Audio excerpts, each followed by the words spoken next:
Welcome to Ranjita's videos. More তৃতীয় শ্ৰেণীৰ ছাত্ৰ-ছাত্ৰী আজি তোমালোকৰ ভিডিঅ' হ'ব তোমালোকৰ আমাৰ চৌপাশৰ পৰিৱেশ কিতাপত দিয়া পাঠ 12 যাতায়াত আৰু যোগাযোগ পাঠত দিয়া আটাইবোৰ ক্ৰিয়াকলাপত দিয়া প্ৰশ্নৰ উত্তৰবোৰ আলোচনা কৰিম। তোমালোকে যদি মোৰ চেনেলত নতুনকৈ আহিছা চেনেল সাবস্ক্ৰাইব কৰি থৈ দিবা নতুন ভিডিঅ' নটিফিকেশ্যন পোনপ্ৰথমতে পাবা।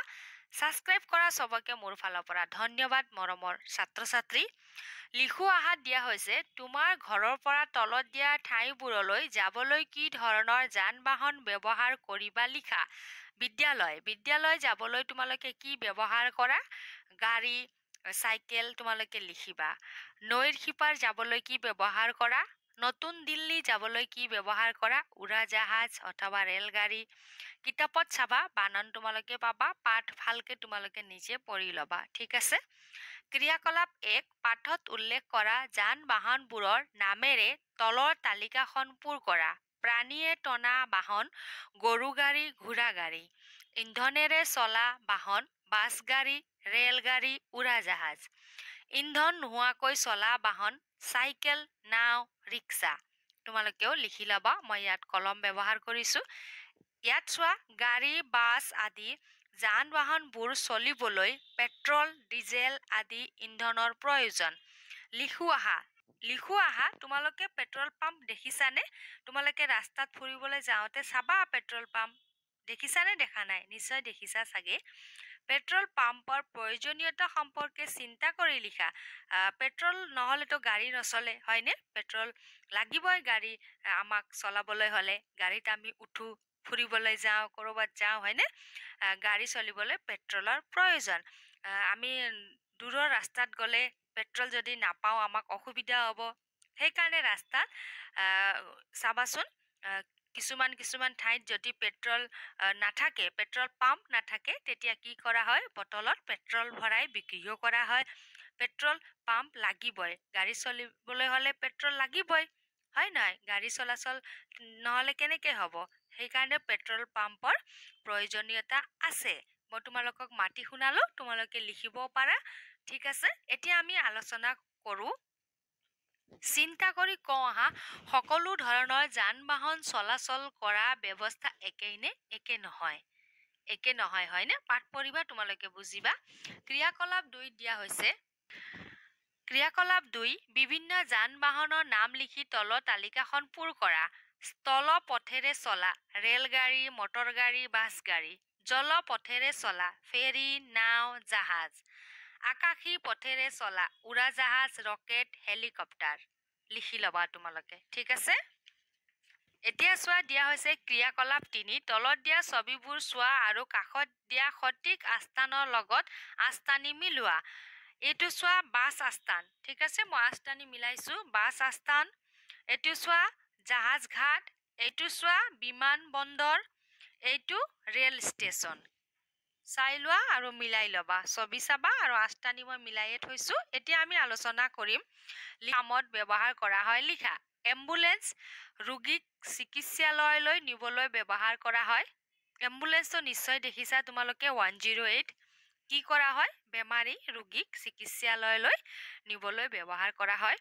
ট্ৰাক সামগ্ৰী এঠাইৰ পৰা আন ঠাইলৈ কঢ়িয়াবলৈ ব্যৱহাৰ কৰা হয়। বয়-বস্তু কঢ়িয়াবলৈ ব্যৱহাৰ কৰা হয়। ডাকঘৰৰ ৰঙা গাড়ী, স্কুল বাছ ছাত্ৰ-ছাত্ৰীক বিদ্যালয়লৈ অনা নিয়া কৰিবলৈ। স্কুল বাছ তোমালোকে স্কুল বাছত উঠি যদি স্কুললৈ অহা যোৱা কৰা তেনেহ'লে এনেধৰণৰ গাড়ী স্কুল বাছ, ঠিক আছে? এতিয়া আমি আলোচনা কৰিম।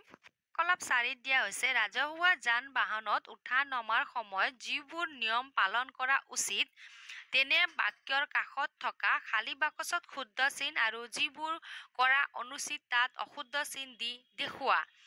বাছত শাৰী পাতি এজন এজনকৈ উঠা নমা কৰিব লাগে, শুদ্ধ।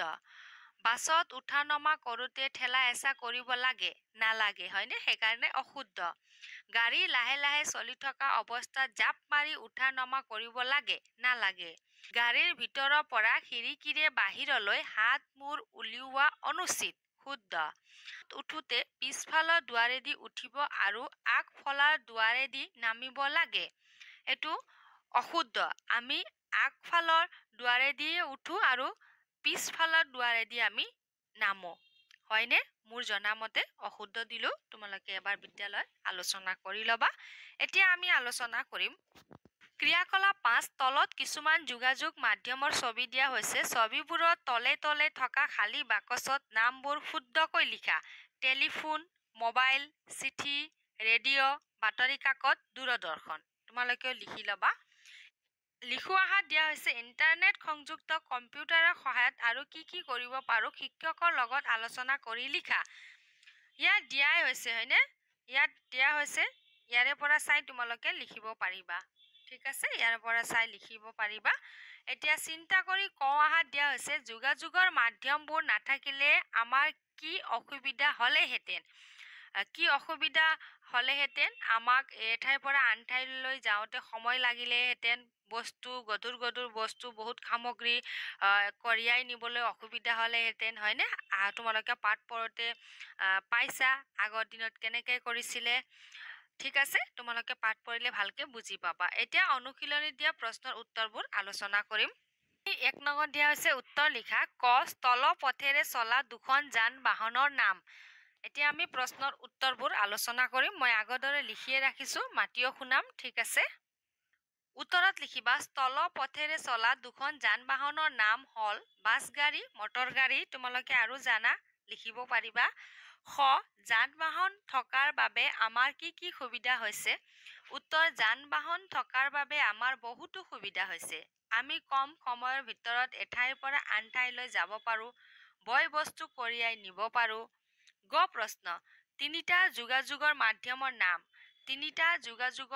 মাধ্যমৰ নাম হল টেলিফোন মোবাইল দূৰদৰ্শন ইণ্টাৰনেট ইয়াক তোমালোকে লিখিবা মাধ্যমৰ নাম ঠিক আছে তিনিটা যোগাযোগৰ মাধ্যমৰ নাম বুলি লিখিবা উত্তৰত এতিয়া আমি ঘ নং প্ৰশ্নৰ উত্তৰ আলোচনা কৰিম ঘ নং প্ৰশ্নত দিয়া হৈছে আলিবাটত খোজ কাঢ়োতে মানি চলিবলগীয়া তিনিটা নিয়ম তোমালোকে উত্তৰত লিখিবা আলিবাটত খোজ কাঢ়োতে মানি চলিবলগীয়া তিনিটা নিয়মবোৰ হল বুলি লিখি মই কিতাপত দেখাই দিম উত্তৰ কিতাপত চোৱা ইয়াত আছে উত্তৰ দিয়াই হৈছে ধুনীয়াকে মই কিতাপতে দেখাই দিছো ৰাস্তাত সদায় নিজৰ বাওঁ হাতে খোজ কাঢ়িব লাগে ৰাস্তা পাৰ হওঁতে সাৱধানে সোঁৱে বাওঁৱে চাই ল'ব লাগে চলি থকা যান বাহনৰ আগেৰে পাৰ হ'ব নালাগে ৰাস্তাত জেব্ৰা চিন থাকিলে তাৰ ওপৰেৰে ৰাস্তা পাৰ হ'ব লাগে ৰাস্তাত এনেকুৱা চিন থাকে হয়নে তোমালোকে লক্ষ্য কৰিবা ঠিক আছে এনেকুৱা চিন দিয়া থাকে ৰাস্তাত